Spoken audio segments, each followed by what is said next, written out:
Corona के बाद बिजली का संकट। बिजली का जो पोजीशन चल रहा है कि बहुत ही बुरा हाल है। कभी लाइट आएगी, कभी चली जाएगी, 2-2 दिन 3-3 दिन गायब हो जाती है। अंधेरे में मनेगा रोशनी का त्योहार।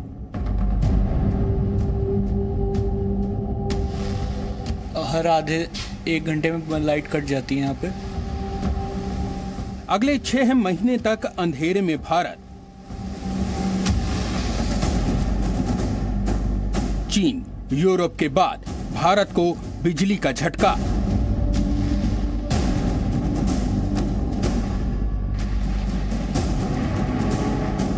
पहले नहीं की तैयारी, अब ऊर्जा संकट भारी।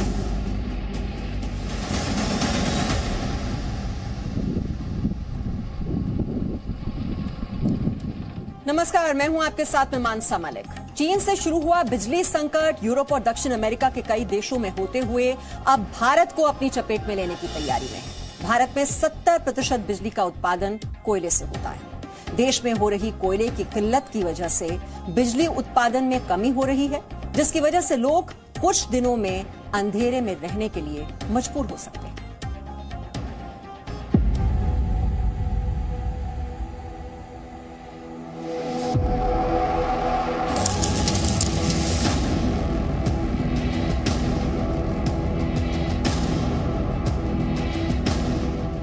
महामारी के बाद देश में कोयले का संकट पैदा हो गया, जिसका सीधा असर बिजली उत्पादन पर पड़ रहा है।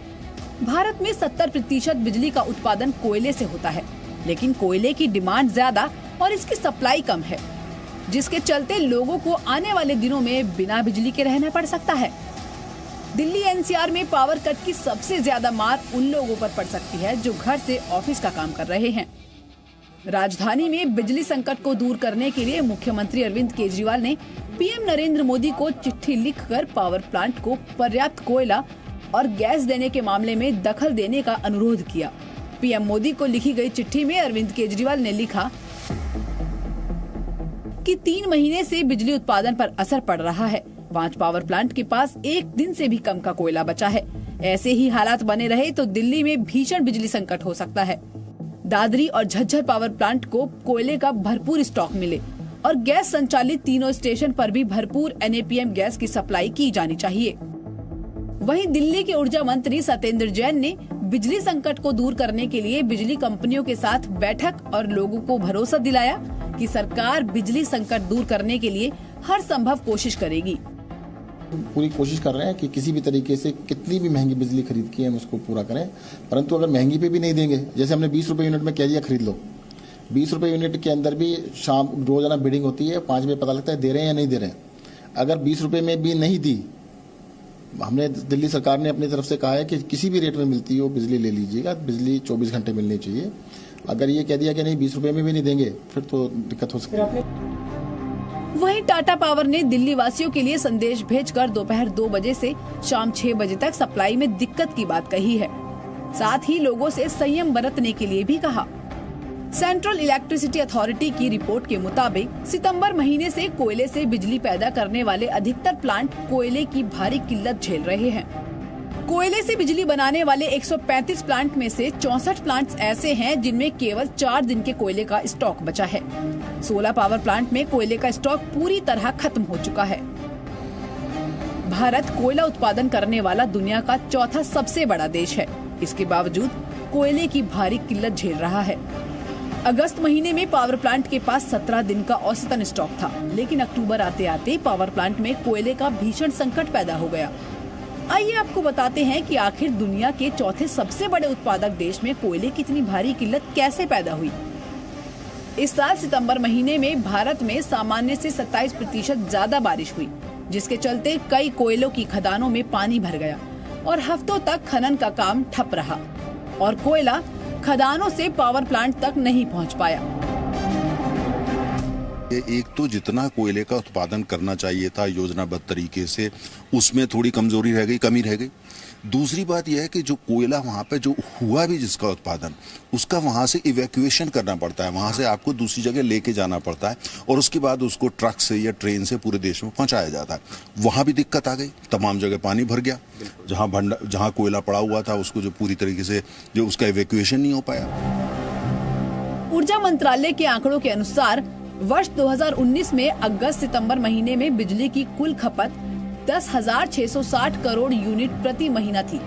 अब यह आंकड़ा 2021 में बढ़कर 12,420 करोड़ यूनिट प्रति महीने तक पहुंच गया। इसके कारण पावर प्लांट में बिजली की खपत 2019 के मुकाबले 18% तक बढ़ गई। भारत की अर्थव्यवस्था कोविड से हुए नुकसान से तेजी से उभर रही है और मैन्युफैक्चरिंग जैसे सेक्टर्स में पहले के मुकाबले ज्यादा बिजली इस्तेमाल हो रही है। यहाँ तक कि अब बिजली की डिमांड कोविड के पहले वाले दौर से भी ज्यादा हो गई है। एक अनुमान के मुताबिक भारत के पावर प्लांट में कोयले की कमी दूर होने में मार्च 2022 तक का समय लग सकता है। तो वहीं बिजली मंत्रालय ने भी ये साफ कर दिया है कि ये संकट अगले 5 से 6 महीनों तक बना रह सकता है। इसलिए लोगों को त्योहारों पर बिजली संकट के लिए तैयार रहना चाहिए। ब्यूरो रिपोर्ट, जी मीडिया। उत्तर प्रदेश, झारखंड समेत कई इलाकों में लोग बिजली की कटौती से परेशान हैं और अगर बिजली की किल्लत ऐसे ही जारी रही तो ये परेशानी और भी बढ़ सकती। इधर पूरा देश रोशनी के त्योहार की तैयारियों में जुटा है और उधर देश भर में अंधेरा छाने का डर भी सता रहा है। सिर्फ राजधानी दिल्ली ही नहीं बल्कि देश में कई जगहों पर बिजली की भारी किल्लत है। यूपी, झारखंड समेत कई इलाकों में लोग बिजली की समस्या से जूझ रहे हैं। उत्तर प्रदेश में कोयले की कमी की वजह से बिजली संकट बढ़ता जा रहा है, जिसे देखते हुए करीब 2000 मेगावाट क्षमता की इकाइयां बंद करनी पड़ी हैं। ऐसे में बिजली की कटौती की जा रही है। खास तौर पर ग्रामीण इलाकों में 5 से 6 घंटे बिजली की कटौती हो रही है। बिजली घरों में कोयले का स्टॉक लगभग खत्म हो चुका है। ऐसे में अगले 3-4 दिनों में हालात और भी खराब हो सकते हैं। वहीं राज्य विद्युत उपभोक्ता परिषद के अध्यक्ष अवधेश कुमार वर्मा ने प्रदेश में बढ़ रहे बिजली संकट को देखते हुए राज्य सरकार से आर्थिक मदद की मांग की है। उत्तर प्रदेश सरकार को तत्काल इस कोयले संकट से निपटने के लिए सबसे पहले एक आर्थिक पैकेज का ऐलान करना पड़ेगा और मैं ये भी मांग करूंगा कि जो जिन हमारे उत्पादन गृहों में कोयला 2-4 दिन का बचा है उसके लिए चाहे एयरफोर्स की मदद लें, हेलीकॉप्टर से चाहे कोयला मंगाएं, लेकिन कोयला मंगाना पड़ेगा, नहीं तो स्थिति बहुत विकराल होने वाली है। हालांकि प्रदेश के ऊर्जा मंत्री श्रीकांत शर्मा का कहना है कि व्यवस्थाओं को बेहतर करने के प्रयास किए जा रहे हैं। अभी आपको 100 यूनिट दे रहे हैं सस्ती, उसका भुगतान सरकार करती है बिजली कंपनियों को। आने वाले समय में और थोड़ी वो जो आंख मिचौनी कभी कभी मथुरा में रहती है, ये आंख मिचौनी भी आने वाले 6 महीने में समाप्त होगी। बिना किसी व्यवधान के सबको बिजली लगातार मिलती रहेगी। वहीं बिजली की कटौती को लेकर समाजवादी पार्टी के अध्यक्ष अखिलेश यादव ने योगी सरकार पर निशाना साधा। अखिलेश यादव ने कहा, बिजली की समस्या को लेकर योगी सरकार की कोई प्लानिंग नहीं है। भारतीय जनता पार्टी की कोई प्लानिंग नहीं है। कोई काम प्लानिंग से नहीं करते, सब पावर प्लांट बंद हो जाएंगे। और वो 3x660 super critical thermal plant तो कह ही नहीं सकते, वो भी बंद हो जाएंगे। और एक बंद हो गया जिसकी ललितपुर के बारे में जो आप कह रहे हो, वो भी बंद हो गया। वो भी प्लांट जो है 3x660 super critical thermal plant है, जो प्राइवेट है, वो भी बंद होने के कगार पे। झारखंड के सेंट्रल कोल फील्ड लिमिटेड यानी सीसीएल में भी कोयले की भारी किल्लत है, जिसकी वजह से बिजली का संकट बढ़ रहा है। इस साल हुई बारिश की वजह से कोयले के उत्पादन पर बुरा असर पड़ा है। इस साल जो बारिश हुई है मानसून का, वो एक एक्सटेंडेड मानसून लग रहा है। अभी तक चल रहा है, बारिश कल भी हुई है, तो बारिश के कारण थोड़ा उत्पादन पर असर पड़ता है। ओपन कास्ट में, खासकर ओपन कास्ट जो माइंस रहती हैं, वहां पर उत्पादन में असर पड़ता है। पहले सरकार को 68 करोड़ रुपए रेवेन्यू मिलता था, इस बार सरकार को सिर्फ 38 करोड़ रुपए मिला है। कोयले की कमी की वजह से बेरोजगारी की नौबत आ सकती है। सीसीएल कर्मियों के साथ साथ जिला पार्षद भी चिंतित हैं। निश्चित तौर पर पूरे देश में कोयले की हमारे क्षेत्र में कमी नहीं है, पूरे देश में। लेकिन आज ऐसी स्थिति हो गई है कि आज हमारा जो उत्पादन क्षमता था धीरे धीरे घटता जा रहा है, और उत्पादन क्षमता घटने के कारण जितना अनुपात में हमारे बिजली उत्पादन में जितने कोयले की आवश्यकता है उतना पूर्ति नहीं हो पा रही है। झारखंड के धनबाद में भी कोयले की कमी ने लोगों की परेशानी बढ़ा दी है। धनबाद के डीवीसी पावर प्लांट ने अभी से ही 4 से 6 घंटे का पावर कट करना शुरू कर दिया है और बाकी सभी प्लांट के पास भी सिर्फ 4 से 5 दिन का स्टॉक बचा है। इस वक्त देश को 16 लाख टन कोयले की जरूरत है, जबकि उत्पादन सिर्फ 15 लाख टन का हो रहा है। ऐसे में कोयले का उत्पादन बढ़ाना बेहद जरूरी हो गया है ताकि बिजली संकट से जुड़ी हर मुश्किल को जल्द से जल्द दूर किया जा सके। ब्यूरो रिपोर्ट, जी मीडिया।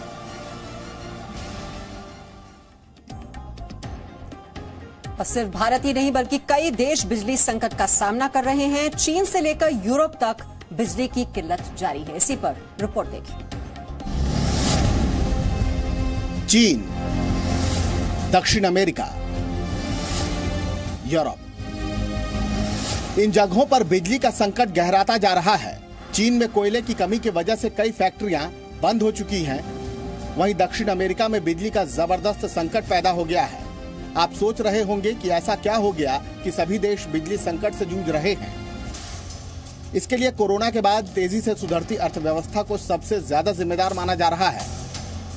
2020 में पूरी दुनिया में फैक्ट्रियां, ट्रांसपोर्ट, दफ्तर सब बंद थे। इसीलिए ऊर्जा की डिमांड घट गई और ज्यादातर देशों ने कोयले और तेल का उत्पादन भी कम कर दिया था। लेकिन फिर वैक्सीन उपलब्ध हो जाने के बाद आर्थिक गतिविधियां फिर से शुरू हो गई और ऊर्जा की डिमांड तेजी से बढ़ने लगी, लेकिन इसकी सप्लाई नहीं बढ़ी। और इसकी दूसरी वजह यह है कि दुनिया के कई देश अब कार्बन एमिशन को कम करने की कोशिश कर रहे हैं और ग्रीन एनर्जी की तरफ जा रहे हैं, लेकिन इसके लिए सही रोड मैप नहीं बनाया गया और जल्दबाजी की वजह से पूरी दुनिया में ये ऊर्जा संकट पैदा हो गया। चीन इसका सबसे बड़ा उदाहरण है। चीन अपने देश में कार्बन उत्सर्जन में कटौती के लक्ष्य को जल्द से जल्द हासिल करना चाहता है, इसीलिए उसने कोयले के इस्तेमाल पर कई तरह के प्रतिबंध लगा दिए हैं और आज चीन के करोड़ों घर अंधेरे में डूबे हुए हैं। यूरोप की बात करें तो वहां पर्यावरण को नुकसान न पहुंचाने वाली रिन्यूएबल एनर्जी का उत्पादन 2 तरीके से होता है। पहला उत्तरी सागर से उठने वाली हवा और दूसरा नॉर्वे के वाटर रिजर्वायर यानी जलाशय। उत्तरी सागर से उठने वाली हवा से पवन चक्कियां चलाकर जर्मनी और डेनमार्क बड़े पैमाने पर रिन्यूएबल एनर्जी का उत्पादन करते हैं, जबकि नॉर्वे के जलाशय हाइड्रो पावर प्लांट्स को चलाने के काम आते हैं और इन हाइड्रो पावर प्लांट्स पर यूरोप के कई देश निर्भर हैं और इसीलिए नॉर्वे को यूरोप का पावर हाउस भी कहा जाता है। लेकिन जलवायु परिवर्तन की वजह से अब उत्तरी सागर से उठने वाली हवा बंद हो गई है और नॉर्वे के बड़े बड़े जलाशय सूखने लगे हैं। इसीलिए यूरोप में भी बिजली का भारी संकट है। सर्दियां आते ही यूरोप में बिजली की मांग बढ़ जाती है, क्योंकि वहां घरों को गर्म रखने के लिए हीटर्स चलाने पड़ते हैं, जिसके लिए बिजली की जरूरत पड़ती है। अब मुश्किल ये है कि अगर यूरोप चाहे भी तो वो कोयले से बनने वाली ऊर्जा को वापस नहीं अपना सकता, क्योंकि यूरोप के पास पर्याप्त कोयला भंडार है ही नहीं। रूस यूरोप का सबसे बड़ा एनर्जी सप्लायर है, लेकिन रूस ने साफ कह दिया है कि यूरोप ने ग्रीन एनर्जी अपनाने में जल्दबाजी की और इसीलिए अब वो यूरोप को एनर्जी सप्लाई नहीं करेगा। Тронутую природу внедрять никто серьезно к этому не относится. Кто-то спекулирует на проблемах климатических изменений, кто-то недооценивает чего-то, кто-то начинает сокращать инвестиции в добывающие отрасли. बिजली का ऐसा ही संकट दक्षिण अमेरिका के देशों में भी है। वहां 60% बिजली की सप्लाई हाइड्रो पावर प्लांट्स के जरिए होती है, जिनमें बड़े बड़े डैम से निकलने वाले पानी का इस्तेमाल होता है। लेकिन वहां के कई देशों में इस साल सूखा पड़ा है और ये डैम्स सूख गए हैं। पराना दक्षिण अमेरिका की दूसरी सबसे बड़ी नदी है, लेकिन इस नदी का जलस्तर पिछले 77 वर्षों के मुकाबले सबसे कम है। इस सूखे की वजह से दक्षिण अमेरिका के सबसे बड़े देश ब्राजील में भी बिजली का जबरदस्त संकट पैदा हो गया है। कुल मिलाकर पूरी दुनिया कोयले और तेल की कमी, महंगाई और आर्थिक गतिविधियों में रुकावट का सामना कर रही है। इसका असर हर देश के आम आदमी पर पड़ता है। बिजली की सप्लाई कम होती है तो फैक्ट्रियों में काम रुक जाता है, जिसकी वजह से लोग बेरोजगार हो जाते हैं और अर्थव्यवस्था पर भी बुरा असर पड़ता है। वहीं भारत समेत दुनिया के तमाम देश अब कार्बन उत्सर्जन को कम करना चाहते हैं और ऊर्जा के ज्यादा साफ सोर्सेज का इस्तेमाल करना चाहते हैं। लेकिन इस बदलाव के लिए दुनिया को समय चाहिए। अगर ये समय नहीं दिया गया तो आने वाले एक दशक तक लोगों को ऊर्जा संकट का सामना ऐसे ही करना पड़ेगा जैसे दुनिया आज कर रही है। Presenting V News app, available on Google Play and App Store. Download it now.